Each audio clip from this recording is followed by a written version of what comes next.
చరిత్ర అంటే కేవలం పాత తేదీలు పేర్లు మాత్రమే కాదు, అదొక పెద్ద యుద్ధభూమి. అక్కడ వాస్తవాల కోసం కాదు, కథనం కోసం, అంటే ఒక స్టోరీ కోసం పెద్ద ఫైట్ జరుగుతుంది. భారతదేశ గతం కోసం జరుగుతున్న ఈ పోరాటాన్ని ఇప్పుడు విశ్లేషిద్దాం. సరే, ఇప్పుడొక ఆలోచింపజేసే ప్రశ్నతో మొదలుపెడదాం. ఏంటంటే, మనకు తెలిసిన ఇండియన్ హిస్టరీలో ఒక 1200 ఏళ్లు జస్ట్ ఒక చిన్న లెక్కలో పొరపాటు వల్ల మాయమైపోయాయని తెలిస్తే ఎలా ఉంటుంది? ఇది మన మూలాల గురించిన మన అవగాహననే పూర్తిగా మార్చేస్తుంది కదా. అసలు గతాన్ని తెలుసుకునే ముందు ఆ గతం మనదాకా ఎలా వచ్చిందో చూద్దాం. అంటే మనం చదువుకునే చరిత్ర పుస్తకాల్లోని కథలు ఎలా పుట్టాయి, మరి ఆ కథలే ఎందుకు పదే పదే వాదవివాదాలకు కారణమవుతున్నాయి? మొదటగా ఒక చాలా పెద్ద ఆరోపణ చూద్దాం. ఏంటంటే, ప్రాచీన భారతదేశ చరిత్ర నుంచి 1000 ఏళ్లకు పైగా కావాలని తీసేశారని. అదే ఈ తప్పిపోయిన 1000 ఏళ్ల కథ. ఈ వాదన ప్రకారం అసలు కథ ఇక్కడే మొదలైంది. ఒక బ్రిటిష్ అధికారి గ్రీకు రాజు పేరుకి, భారతీయ రాజు పేరుకి మధ్య ఒక చిన్న పోలికను గమనించాడు. ఆ ఒక్క కనెక్షన్ మొత్తం మన దేశ చరిత్రనే మార్చేసింది. ఈ కనెక్షనే ఒక క్రోనలాజికల్ యాంకర్ అయిపోయింది. అంటే సింపుల్గా చెప్పాలంటే, భారత చరిత్ర అనే పడవని గ్రీకు చరిత్ర అనే తీరానికి కట్టేసిన ఒక లంగర్ లాంటిదన్నమాట.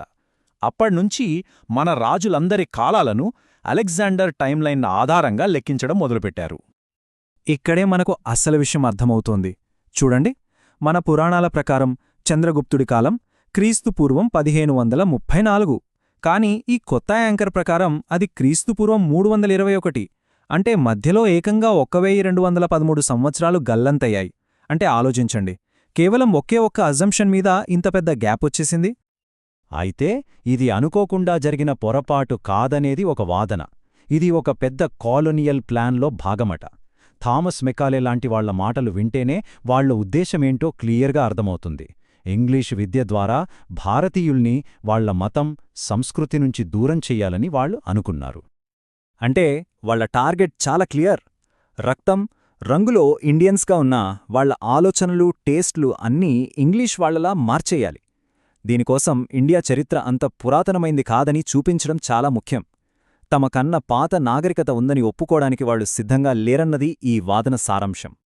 సో ఈ వాదన ప్రకారం చూస్తే ఇది చరిత్రకు వేసిన సీడ్ యాంకర్ కాదు, చరిత్రను తిరగరాయడానికి వేసిన ఒక చీట్ యాంకర్.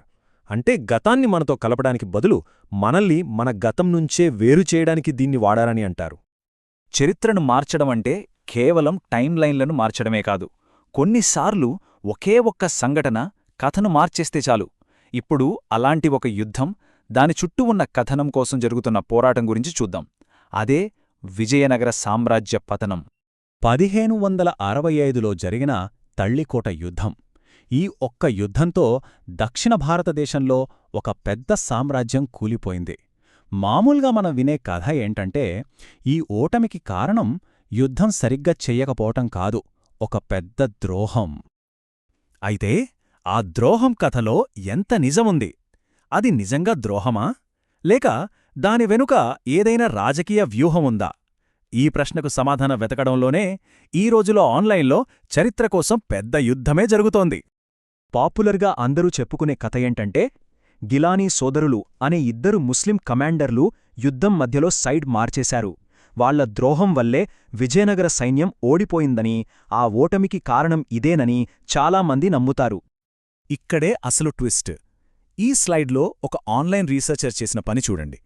అందరూ నమ్మే ఈ గిలానీ సోదరుల కథకు అసలు ఆధారమేమైనా ఉందా అని పాత రికార్డులన్నీ వెతకడం మొదలుపెట్టాడు. ఆయన రీసెర్చ్లో గిలానీ సోదరులు అనే పేర్లు ఎక్కడా దొరకలేదట. కాని 16వ శతాబ్దంలో రాసిన ఒక కథనంలో పేర్లు లేని 2 కమాండర్లు తమ 70,000 సైన్యంతో పక్షం మారినట్లుంది. అంటే ఇక్కడ విషయమేంటంటే, అసలు సంఘటన ఒకటి జరిగుండొచ్చు, కాని రాను రాను దానికి పేర్లు, కథలు అల్లి అసలు కథ మొత్తం మారిపోయింది. చరిత్ర ఎలా వక్రీకరించబడుతుందో చెప్పటానికి ఇదొక పర్ఫెక్ట్ ఉదాహరణ. చూసారుగా, ఓటమికి ఒకే ఒక్క ద్రోహాన్ని కారణంగా చూపించడం ఎంత సులభమో. కాని హిస్టోరియన్స్ ఒక సామ్రాజ్య పతనాన్ని అంత సింపుల్గా చూడరు. ఇప్పుడు ఢిల్లీ సుల్తానేట్ పతనం ద్వారా ఒక సామ్రాజ్యం కూలిపోవడానికి ఎన్ని రకాల కారణాలుంటాయో చూద్దాం.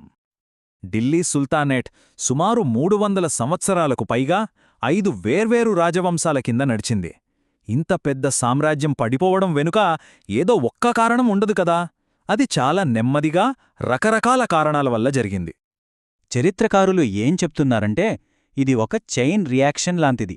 అడ్మినిస్ట్రేషన్లో లోపాలు, అవినీతి, అధికారుల మధ్య గొడవలు, ఆర్థికంగా తీసుకున్న తప్పుడు నిర్ణయాలు ఇవన్నీ సామ్రాజ్యాన్ని లోపలినుంచే బలహీనపరిచాయి.